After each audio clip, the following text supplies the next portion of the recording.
Hi, everybody. I've got a bit of a hard truth for you today, and hopefully a few tips that will help you move past it. So here's the hard truth. Oftentimes, when we feel stuck, whether it's like a long-term situation or just a momentary stuckness, we're the ones who are keeping us there. We're the ones who are keeping ourselves stuck. So to help give you some information on where you could be keeping yourself stuck, I wanted to share 3 common enemies of learning that I notice in some of my clients and am guilty of myself. These enemies of learning, they're just 3 of about 20. They come from the Newfield Network, the coaching program that I went through. But I want to also explain why Newfield Network uses this term enemies of learning. So oftentimes when we are stuck, it's actually gaining new information and insight that helps us to make a better decision or know how to think about something or act a certain way that will get us unstuck. So that's what I mean when it comes to enemies of learning. It's not necessarily this formal learning. It can be, for example, it could be you in a leadership development course, or it could be you in a coaching conversation. But most of the time, this is actually just a general taking on a learning and growth mindset and being able to embody curiosity mode throughout your day. So enemy number 1 is I already know. This is the one that I'm the most guilty of. This is, it can show up on 2 levels. One level is you are unwilling to declare yourself a beginner. So maybe there's some fear there, maybe there's some pride, you name it. There's something there that's preventing you from accepting that being a beginner is an okay thing. It also shows up, and this is how it shows up with me, when somebody might be talking to you and you're just thinking, I already know what they're going to say. Or it can show up when somebody's telling you an issue they have and you think, I already know what they should do. It's in that moment that we are not listening effectively, number 1, but as soon as we in our mind think, I already know, we're stopping the quest to gain more information, which then limits us and puts us in a bit of a box and keeps us stuck when we refuse or can't admit that there's more information that we could be gaining to help us get unstuck. Enemy number 2, I have no time to learn.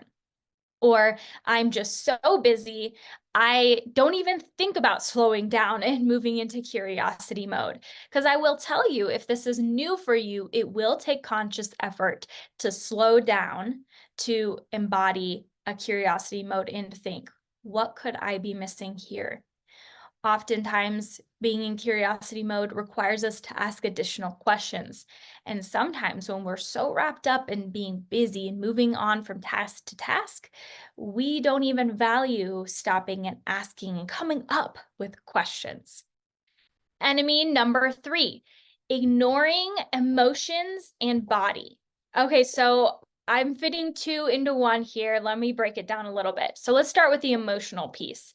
If you are unwilling to recognize your emotions, you might not have an awareness of how they're actually impacting you, how they might be impacting your health, how they might be impacting your mind, your mental health, and then how it might be impacting those around you. Eek, that's a big one if we're unwilling to recognize that. And then on the same idea with emotions, if we're unwilling to even recognize that, we really don't know what might be causing or be the root underneath what that emotion is in the first place.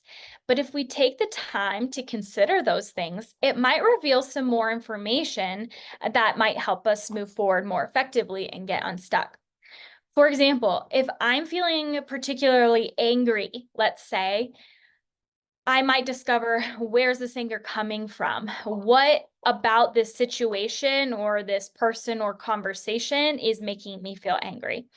As I start to discover or explore that question, I might discover new insights and information that will help me either to take new actions or think in a different way.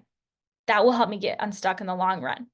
So the body piece that I mentioned here, this is about taking the time to get out of your head and actually into your body to feel the sensations and what's going on inside your physical self. So what I mean by this is if you there's a certain topic that comes up a lot and you're repeatedly feeling a tension in your chest, there might be some good information there to explore. Or if there's a certain person that makes you feel like you're always hunched over, there's actually bodily cues that are giving you information about this person, the topic, the general stuck situation that you are in. There can be good learnings we can gain that will help us, again, take new actions or embody a new mindset. So I hope these enemies of learning have been informational for you. If any of them tend to resonate or sound like they resonate, I encourage you to come up with a few action steps on what you can do to potentially move out of it. Maybe step one is just starting to notice them come up when they do. I'd love to talk to you more about this. And so if you're curious about more of these enemies of learning, feel free to reach out and we can set up a time to talk. Thanks, everybody.